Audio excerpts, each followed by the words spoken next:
Hi, beautiful friends. Happy Friday. I am in Chinatown, sitting right in the middle here. It's fun. All these cars passing by. So it's an interesting place to be here. So I figured I will share a personal story about what I do, why I do what I do now, which has to do a lot with metaphysics. It's a painful story a little bit, so warning if you don't want to listen. Feel free to tune out a bit. But I figured it would help to relate some of the perspective that maybe, otherwise it would not be possible to really understand. So I'll start in 2010. At the time I completed my PhD, and I actually graduated with a PhD in statistics, applied statistics, and quantitative psychology from a university in New York City.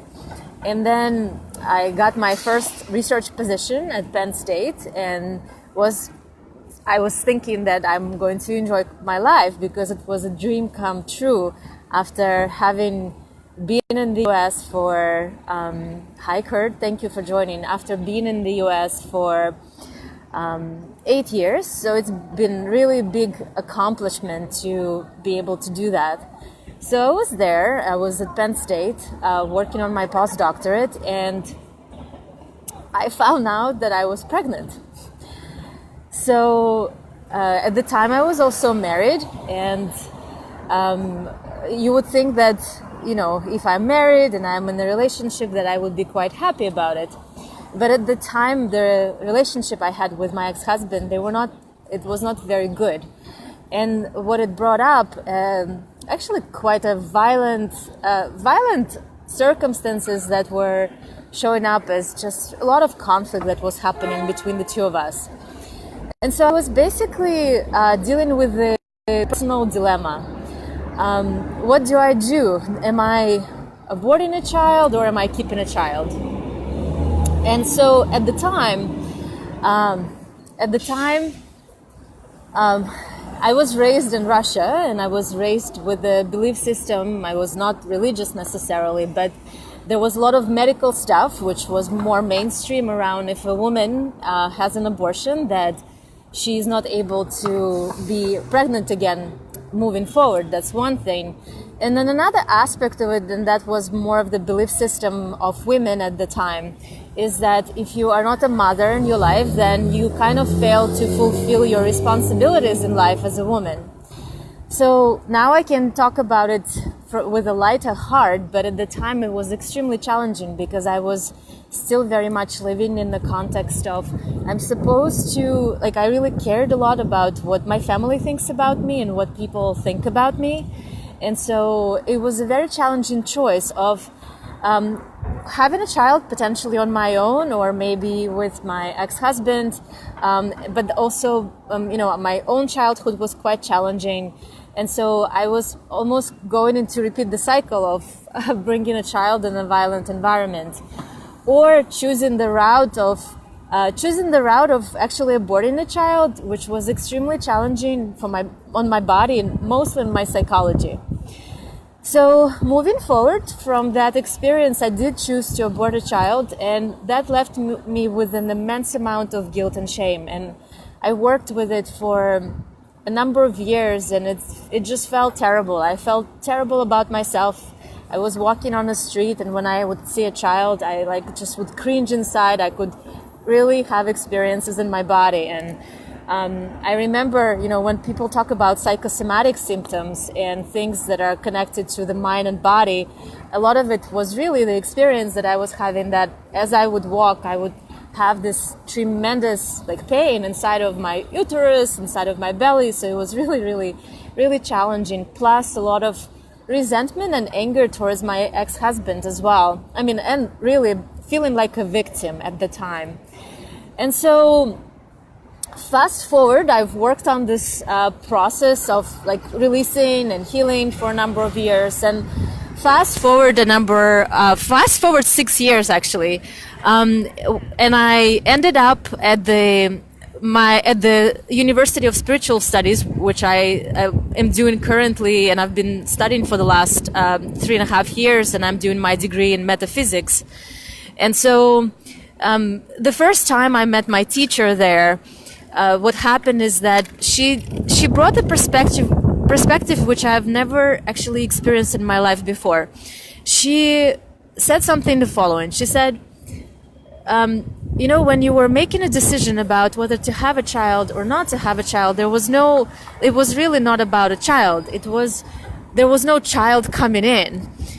It was almost a test for you to make a choice in your life about whether to, for the first time in your life, to choose yourself, to choose joy, to choose not suffering, or to keep going with the patterning of conditions that come from ancestors that has to do with self-sacrifice and violence. And I personally wished that somehow I kind of could see this perspective six years earlier. Then I wouldn't suffer for so long. I wouldn't suffer for 6 years. And there was a long conversation that took place, plus you know, a number of healing modalities that I had to do using the metaphysical tools, and it really helped me to understand some of these things that I quite couldn't understand in terms of our purpose here, as well as you know, some of the challenges that we're given in life, and we think that, oh well, what should I do from the perspective of the societal thinking or the judgment, or am I to be a good person or not good person? But I think the metaphysical perspective has helped me understand that it's not you know, the judgment that we put on ourselves, whether it's religious background or even sciences puts quite a bit of judgment, as in my case, the sciences that I was, you know, raised in a specific way of belief systems. And so, and the reason that I do metaphysics and I'm offering now to my clients and through some educational videos, you know, the work that I'm doing, is because it really zooms out, not only on it zooms out from the choices we have to do and make on a daily basis.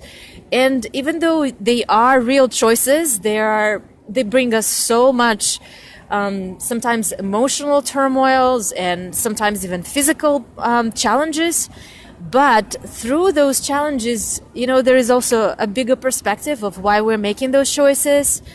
And my take-home message is, and this is kind of the personal motto that I have adopted for myself, is then whenever I move in the direction of joy rather than direction of judgment or direction of what somebody thinks, it's always the right choice. And often it's challenging to make that choice because things are not black and white. It's not a choice between, well, this is joy and this is not joy. It's the colors are so subtle. And that also requires feeling, and we're not taught how to feel. In fact, we're taught how to think. We're so conditioned in our mind, and our educational system is so stuck in the thinking pattern of following the rules, whether, you know, even scientific rules, no matter what kind of rules they are, but they are the kinds of rules that disconnect us from, let's call it spirit. Maybe different people have different understanding of what spirit is, but I would say it's what you feel in the present moment. And what you feel is on the present moment, it is connected to your body, and it is connected to your truth. And of course there are tools, and for people who have access to those tools, it's beneficial to use. There are many tools that have helped me to move in my life and transition, make choices, and it's always a daily journey on this journey. But I wanted to share this personal story coming to an end now with the sharing, is that healing is possible. And whenever, and really what is important to me is that judgment is not a way to go about daily decisions. Judgment about what people think. I'd say 99% of people they really don't have a good grasp of what we are here and what we're learning as humans on the path. And so the money making and achievements in life, they're very transient and they're very small aspects of what we're here to do as human beings. And mostly, for the most part, we are here to unpattern, to uncondition ourselves, to transform and do the alchemy of the inner work. And while we're still walking the human path and we're still engaging in daily activities and relationships, family, profession, money making, etc., but a lot of the things that we are here to do is really to work from the inside out. And as we're making those decisions to engage in those activities, the intention is what matters. Intention for an abortion can be beautiful, or an intention for an abortion can be self-punishment, self-punishing, and I'm not talking only about abortions, I'm talking, really anything that we do in daily life. So I've been a bit, nervous sharing this. It's quite personal, but I feel right now, and it's been almost 10 years since the occurrence of this event, 9 years, I feel at a better place sharing this about personally myself. And I'm also seeing that, from my work with clients, I'm seeing how much this high-level perspective brings relief to people's life. And so I will keep doing this. I will keep sharing because I feel this is why I am here, really, on this planet. So thank you for listening, and enjoy your weekend. Have a wonderful weekend. And I wish you joy, whatever you choose to do for yourself this weekend. Even 5 minutes of play and celebrating yourself and being gentle with yourself and unplugging, respecting your body, respecting your mind, respecting your emotions, and loving yourself. Lots of love to you. Bye.